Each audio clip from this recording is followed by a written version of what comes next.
इस्तीफ़े हैं पीटीआई के, वो एमएनएज़ रीच आउट कर रहे हैं स्पीकर ऑफ़िस को या नेशनल असेंबली सेक्रेटेरिएट को कि उनके इस्तीफ़े कबूल ना किए जाएँ, तो उस हवाले से आप क्या कहेंगे?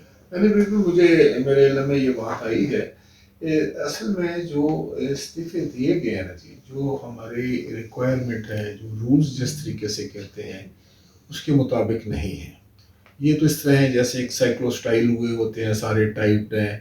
बहुत सारे इस्तीफ़े जो हैं, जो मुझे आपको पता है जिस दिन मैंने ये ऑर्डर किया था कि इनको डीसील किया जाए और मुझे रिपोर्ट की जाए, तो उसमें जो उन्होंने पॉइंट्स मेरे सामने रखे, उनमें एक ये भी था कि बहुत सारे जो ऑनरेबल मेंबरान के दस्तखत हैं, वो मिलते नहीं हैं इसके साथ। दूसरा एक रिक्वायरमेंट ये है कि वो अपनी उसकी पर्सनल हैंड राइटिंग में होना चाहिए इस्तीफ़ा।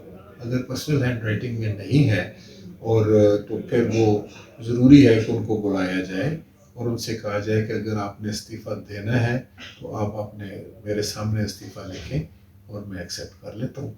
और अगर आप पर कोई प्रेशर था या कोई ऐसा मसला था जिसकी वजह से आप समझते हैं कि आप नहीं देना चाहते, तो फिर भी आप आज़ाद हैं। तो ये प्रोसेस मैं अभी शुरू कर रहा हूँ। अभी हमने वो लिस्टिंग वगैरह देख ली है सारी। तो एक तो ये है कि मैंने पहले दिन भी फ्लोर ऑफ द हाउस पे ये बात की थी और आज भी मैं कहना चाहता हूँ कि मैं बिल्कुल I will go by the book.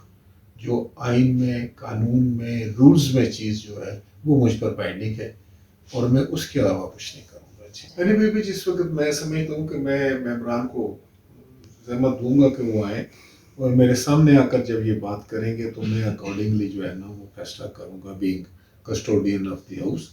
And मैं समझता हूँ कि इस पर बिल्कुल जो है ना सियासी वाबस्तगियों से बालातर होकर मैंने हर इंडिविजुअल मेंबर को देखना है कि उस पर कोई प्रेशर तो नहीं था और अगर उन्होंने विलिंगली दिया है तो फ़ौरन एक्सेप्ट होना चाहिए।